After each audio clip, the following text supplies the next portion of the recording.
Everyone, Justin Turner here. I wanted to talk to you this morning about gaining bank finance due to interruption because of coronavirus. I've fielded quite a lot of questions about this particular subject area, and it's causing quite a lot of confusion. There's been quite a lot of negative comments made in the press about it, which in some respects I'm not sure they're entirely justified. So yesterday I picked up the phone to HSBC to have a quick word with them about what would happen in this particular situation. I wanted to really find out the facts to do with it. Now, the first thing that the bank will do is that they will refer you to their standard set of borrowing products. Okay, so what does that mean? Well, they will assess your business in terms of can it have a normal overdraft, and can it also gain a normal bank loan as well. Now, if you've got a reasonable sized small business turning over maybe £250,000 a year, maybe even a bit less, most banks will allow you to have a £10,000 overdraft without any personal guarantees or anything like that in place. Obviously, the Bank of England base rate is really low at the moment at 0.1%. So this could be quite a good little way of actually keeping your business going until the government introduce the repayment mechanisms for maybe your business is going to get the premises grant from rates, or possibly you're furloughing staff, and we're going to have obviously a waiting period there as well.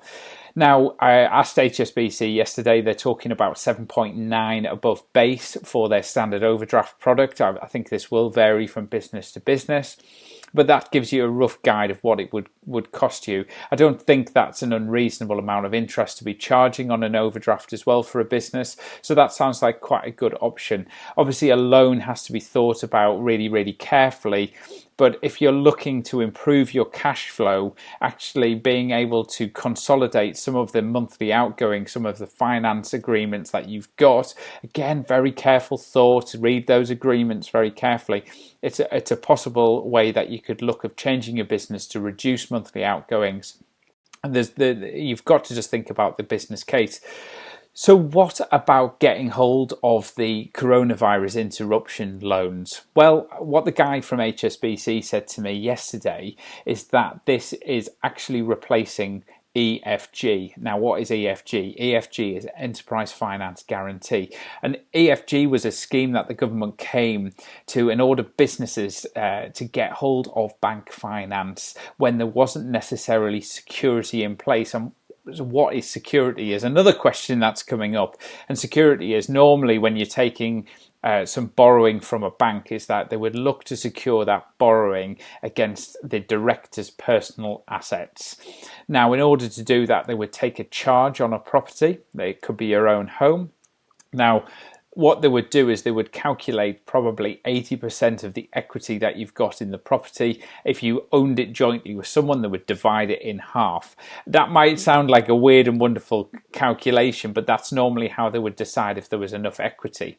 Now, if you didn't have enough equity in order to support that borrowing, because the bank will only want to secure the loan against one asset. They don't want to secure it against multiple assets. And in most cases, they like to be the first charge. They may take the second charge on a property, for example.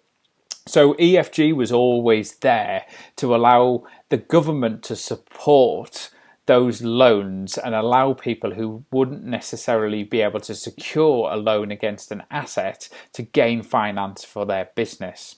Now, the coronavirus business interruption loan seems to have replaced that EFG process that we've become accustomed to. The same process still applies. The bank are just following their same processes as well.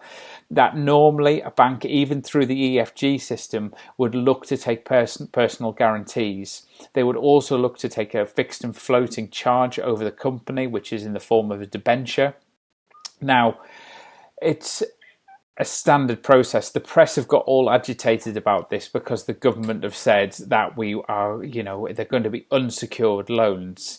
At some point, the bank have to actually look at how they're going to administer that, and they're falling back to a default position of what they've done in the past for the EFG scheme. Some form of security for these situations is normally required, and the government still need to be protected in order to eventually collect that money through from you eventually. Unfortunately, there are unscrupulous people in society who would just gain access to finance and then potentially wind their company up as well. So there has to be some form of security in place. Having said all of that, there has been a relaxation of some of the rules as well. So don't be put off if you've got a poor credit record, for example. Maybe you haven't had the best track record or the account conduct through your business bank account. Please go and speak to your bank as a first port of call.